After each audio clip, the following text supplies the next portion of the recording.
What's going on, everybody? Mike here with iSMELL, and yes, we are back at it with another video.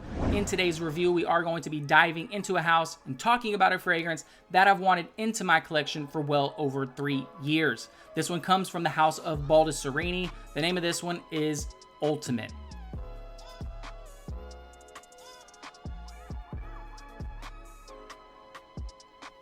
So considering this is a full and in-depth review, we have a ton of information to cover in today's video. I'm not here to waste anybody's time. Let's go ahead and get into it. So yeah, the house of Baldessarini. Some, whereas others may not have even heard about the name. It's not a fragrance house that gets a ton of hype in the fragrance community. Therefore, I do believe it warrants a brief overview and introduction into the house itself. Now, Baldessarini was created in 1993 as a sub-label to Hugo Boss with the specific intent and aim to target an older, more mature demographic.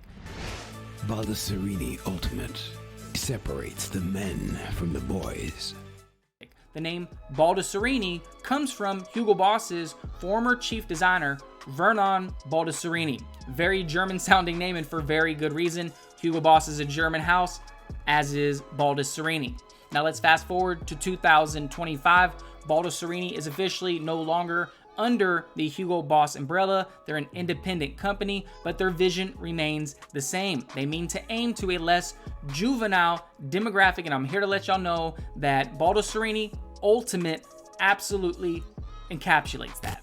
At the time that this fragrance was released, it was highly regarded by many in the fragrance community as one of the most goated cheapies that you could buy for $30 to $40. Again, their fragrances aren't that expensive, but here's the kicker. It's now discontinued. So what you'll almost always see is resellers jacking up the prices because the supply has gone down. And that's what happened with this one. But all is not lost because the fragrance is only around $50, but that's, again, what I paid for it. What you'll ultimately pay for it in the resale market is going to be contingent upon several variables: your vendor, the availability in the market, the supply, as well as your own personal strength of negotiation. But again, at $50, I think that's an absolute steal, because what we're about to talk about right now is niche level juice, or at the very least, high-end designer. All right, so traditionally and historically, when it comes to these full and in-depth reviews, I like showing y'all both the bottle as well as the box. However, as we've already established, I purchased this in the resale market from a vendor who unfortunately had already gotten rid of and discarded the box. So in this case, what I'm gonna represent to y'all is just the bottle itself.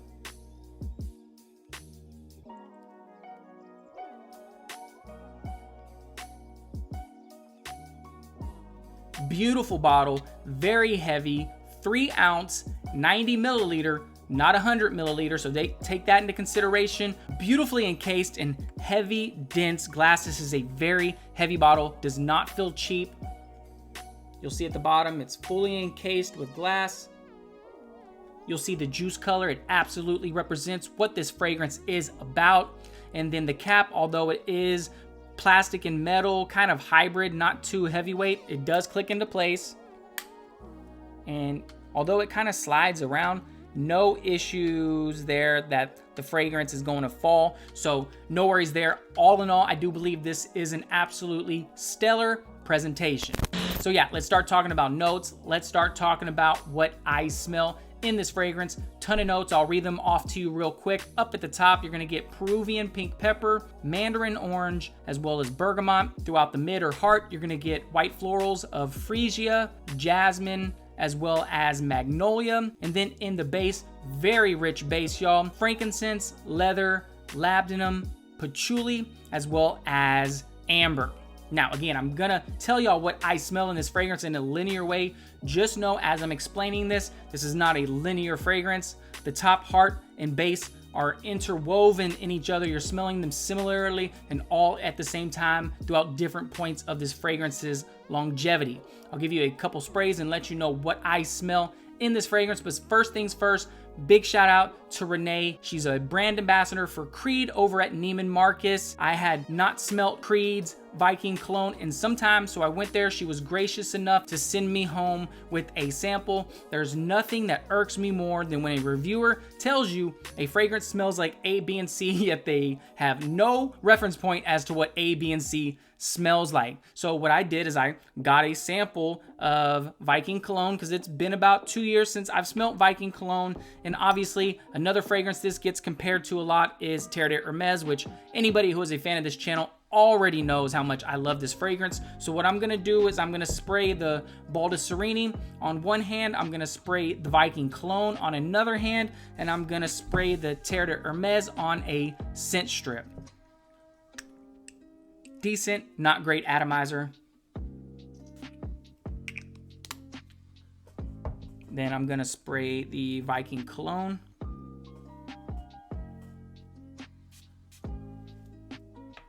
And then the Terre de Hermes.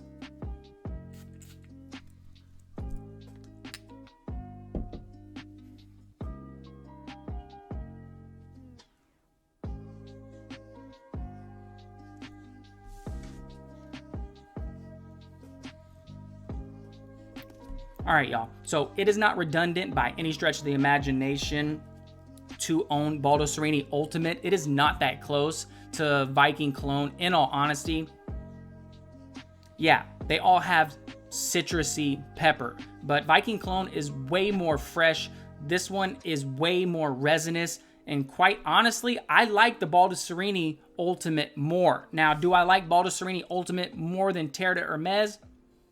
I don't know, because it's such an iconic scent profile, classic French perfumery. But again, for $50 to $60, that's what I mean by niche level to high-end designer. Now, when you first smell this fragrance, you're getting soured citrus meets pink pepper. We're not reinventing the wheel here. You might have smelt these accords before, but don't get it twisted. Baldessarini Ultimate has its own unique character and personality. They do kind of share similar accords, but they do not smell the same.